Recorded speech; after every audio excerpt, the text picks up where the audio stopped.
টিভিটা খুলে দেখলাম দুর্গামা ওষুধটাকে দমহে ছুটাছে ছুটাই ছুটাই মারছে। ঘর গোষ্ঠী সবকাই দেখলাম, শেষ তক মারিয়াই দিল।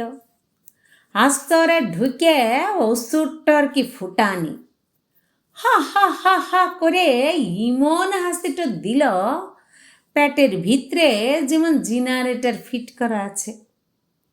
লাস্টে কাছাড় খাইয়ে পালাতে পথ পাইল নাই।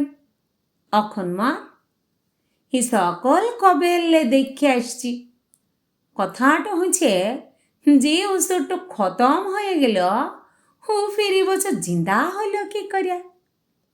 কথাটা শুনে মুরারি কাকা ফ্যাক করে হাসিয়ে দিল, বলল, উঠো আয় ওয়াজ বঠে, সবে ভ্যাক।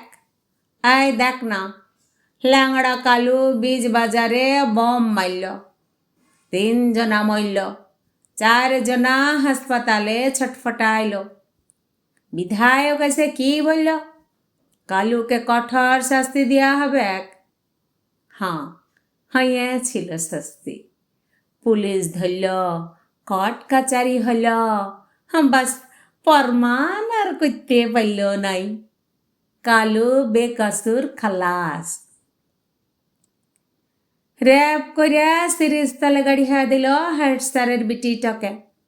মন্ত্রী স্যারের ঘরকে যাইয়ে হুঙ্কা ছাড়ল, খুনিকে ছাড়া হবে নাই, দৃষ্টান্তমূলক শাস্তি দেওয়া হবে। একদল মিছিল করল, আর একদল পণ দেখল, ইয়াকে ডাকিয়ে পাঠাইলো, ওয়াকে ডাকিয়ে পাঠাইলো। সারা গাঁ জানল খুনিকে, আইন জানল নাই। বুঝলি পদা, হসুরকে ছুটাবে, মারিব মারিব করবে, কিন্তু মারতে কেউ খুঁজে নাই। মারলে কি আর বছর বছর ঘুরে আসত?